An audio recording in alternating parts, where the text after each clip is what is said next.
राधे राधे दोस्तों, आज हम एक ऐसे विषय पर बात करने जा रहे हैं जो आपके जीवन को गहराई से समझने में मदद करेगा। क्योंकि जो भी कर्म हम करते हैं, चाहे अच्छे हों या बुरे, उनका फल हमें जरूर भोगना पड़ता है। ये कर्म बिना भोगे कभी नष्ट नहीं होते। जैसे इस संसार में कानून और अदालत होती है, वैसे ही ईश्वर का भी न्याय तंत्र है।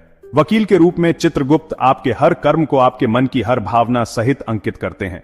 न्यायाधीश हैं, यमराज धर्मराज और दंड अधिकारी हैं। यमदूत जहां दंड दिया जाता है उसे नरक कहते हैं।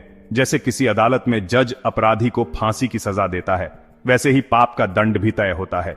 लेकिन जैसे राष्ट्रपति के पास सजा माफ करने का अधिकार होता है, वैसे ही इस सृष्टि में भगवान ही हैं जो आपके पाप को माफ कर सकते हैं। अगर शुभ और अशुभ कर्मों से बचना चाहते हैं तो भगवान की शरण में जाकर नाम जप करना ही एकमात्र उपाय है। अन्यथा हर हाल में आपको अपने किए गए कर्मों का फल भोगना ही पड़ेगा। यमदूत बताते हैं कि मृत्यु लोक में मनुष्य जो भी पुण्य और पाप करता है, वह बारी बारी से भोगना पड़ता है। छोटी सी गलती भी आपको दंड दिला सकती है। पाप और पुण्य अपने आप खत्म नहीं होते। आपने पाप किया और दान कर दिया तो पाप कट गया, ऐसा नहीं है। पुण्य और पाप का हिसाब अलग अलग होता है। केवल भगवान का भजन ही इसे समाप्त कर सकता है। लाखों जन्मों के पाप और पुण्य मिलकर संचित कर्म कहलाते हैं। जब नया शरीर मिलता है तो कुछ पाप और कुछ पुण्य आपके प्रारब्ध में आकर आपको भोगने पड़ते हैं। फिर जीवन में जो नया कर्म करते हैं उसे क्रियामाण कहते हैं। संचित कर्म ब्याज पर ब्याज की तरह बढ़ते रहते हैं, इसलिए कई जन्मों तक भोगने के बाद भी यह खत्म नहीं होते। जैसे बीज मिट्टी और पानी पाकर अंकुरित होता है, वैसे ही पाप और पुण्य आपको दोबारा वैसा ही कर्म करने को प्रेरित करते हैं। यदि आपने छोटा पाप किया है तो आपके पैर में कांटा चुभ सकता है। थोड़ा बड़ा पाप किया तो लोहे की कील चुभेगी, और अगर बहुत बड़ा पाप किया तो खजूर का मोटा कांटा आपके पैर में चुभेगा। बिना पाप के किसी को कोई दुख नहीं होता। सिर का रोग हो गया या गर्मी सर्दी सहन न होना, ये भी पाप का ही परिणाम है। विभिन्न पाप विभिन्न प्रकार के दुख देते हैं। शस्त्र और आग का भय भी पाप से होता है। जिन लोगों ने अपनी दृष्टि का दुरुपयोग किया, माताओं बहनों या अन्य स्त्रियों को दूषित दृष्टि से देखा, उनकी आंखें वज्र के समान चोंच वाले पक्षियों से बार बार नोची जाती हैं। हजारों वर्षों तक ये पीड़ा सहनी पड़ती है और अगले जन्म में वे नेत्र रोगी बनते हैं।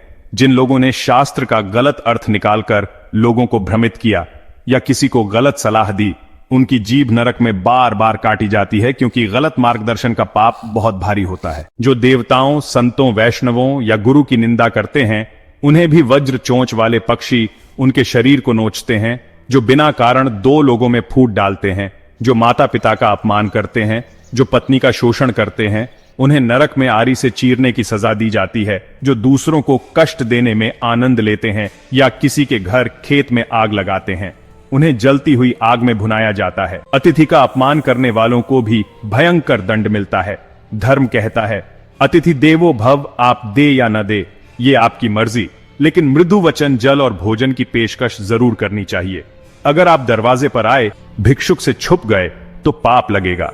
जो रसोई बनाते हैं उन्हें सबसे पहले भगवान का भोग लगाना चाहिए। फिर अतिथि गौ, पक्षी और बुजुर्गों का भाग निकालना चाहिए। अगर आप केवल अपने लिए पकाकर खाएंगे तो वह पाप का कारण बन जाएगा। इसलिए दोस्तों, अपने जीवन में धर्म पूर्वक आचरण करें। छोटी से छोटी बात में भी सावधानी बरतें, क्योंकि हर कर्म का फल अवश्य मिलता है और भगवान की शरण ही इस चक्र से मुक्त होने का एकमात्र मार्ग है। आपको यह जानकारी कैसी लगी, हमें कमेंट बॉक्स में जरूर बताना, और ऐसे ही इंटरेस्टिंग ज्ञानवर्धक वीडियो देखने के लिए चैनल को सब्सक्राइब कर बेल आइकन जरूर प्रेस कर लेना। राधे राधे, धन्यवाद दोस्तों।